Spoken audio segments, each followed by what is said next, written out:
দর্শক, নির্বাচনী প্রচারণার অংশ হিসেবে পথসভায় অংশগ্রহণ করেছেন বিএনপির মনোনীত সংসদ সদস্য প্রার্থী হাবিবুর রহমান রশিদ।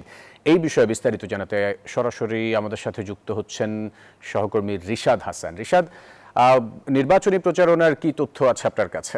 ফয়সাল, আপনাকে ধন্যবাদ। আপনি ঠিক যেমনটি জানেন যে ঢাকা ৯ আসনের যে প্রার্থী হাবিবুর রশিদ হাবিব, তিনি আজকে সকাল 11টা নাগাদ তার যে জনসংযোগ এবং পথসভা সেগুলো শুরু করেছেন এবং নির্বাচনী প্রচারণার অংশ হিসেবে কিন্তু তিনি তার এই কার্যক্রমটি চালিয়ে নিচ্ছেন এবং এই মুহূর্তে তিনি অবস্থান করছেন রাজধানীর ৩৮ নম্বর ওয়ার্ড অর্থাৎ খিলগাঁও নন্দীপাড়া এলাকায় তিনি রয়েছেন এবং সেই সঙ্গে ৭৩ নম্বর ওয়ার্ডে তিনি রয়েছেন এবং আমি একটু তিনি কথা বলছেন, আমি একটু তার সঙ্গে কথা বলবো, কিন্তু তার আগে একটু জানিয়ে রাখতে চাই যে আসলে ঢাকা ৯ আসনে তিনি আসলে আজকে প্রচারণার পঞ্চম দিন কিন্তু চলছে এবং প্রচারণার পঞ্চম দিনে কিন্তু তার যে কার্যক্রম সেটি কিন্তু তিনি চালিয়ে নিচ্ছেন এবং আমি তার সঙ্গে একটু কথা বলতে চাই।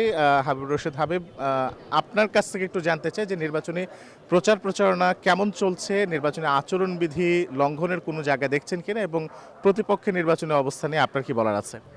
ধন্যবাদ আপনাকে। আসলে আমরা এখানে, আমি এই তৃণমূল থেকে বেড়ে উঠেছি।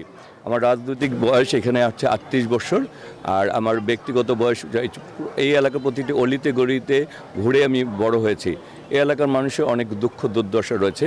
এলাকার সন্তান হিসেবে তাদের ঘরের ছেলে হিসেবে আমি সেই কাজগুলি, সেই দুঃখটা দূর করতেই তাদের সামনে এসে দাঁড়িয়েছে এবং তারা আমার আপন ছেলে হিসাবেই তারা আমাকে বেছে নিয়েছে। নির্বাচন প্রচারণা আমাদের এখানে একটা সৌহার্দ্যপূর্ণ পরিবেশ রয়েছে।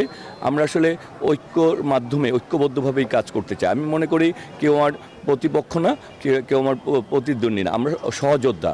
আমরা এই নির্বাচনে দাঁড়িয়েছি আগামী বাংলাদেশকে গড়ে তোলার জন্য। এই যে ভোট, এটি সাধারণ ভোট না। আমাদের জুলাই আগস্টের ছাত্র জনতা গণঅভ্যুত্থানে রক্ত দিয়েছে, আমাদের অনেক ছাত্র, আমাদের সহযোদ্ধারা রক্ত দিয়েছে, এখনও অনেকে আমরা পাইনি। তা আমরা আসলে চাই এই ভোটাধিকার বাস্তবায়নের মাধ্যমে বাংলাদেশকে একটি গণতান্ত্রিক, একটি স্থিতিশীল আমরা বাংলাদেশ করতে এবং এর নিরাপত্তা নিশ্চিত করতে, মানুষকে নিরাপদ রেখে তার মানবিক বাংলাদেশ গড়ে তুলতে, ঢাকা ৯কে গড়ে তুলতে। আমাদের এখানে অনেক সমস্যা রয়েছে। আমাদের এখানে আসলে নাগরিক সুবিধা বঞ্চিত ঢাকা নয়। তা আমাদের এখানে সুচিকিৎসার জন্য আমাদের হাসপাতাল দরকার, রাস্তাঘাটের উন্নয়ন প্রয়োজন, আমাদের ব্রিজ প্রয়োজন, আমাদের জলবদ্ধতার সমস্যা রয়েছে, সেগুলির উন্নয়ন প্রয়োজন, জলবদ্ধতাকে দূর করতে হবে।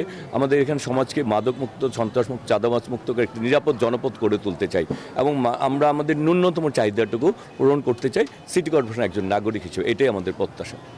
অনেক অনেক ধন্যবাদ হাবিবুর রশিদ হাবিব।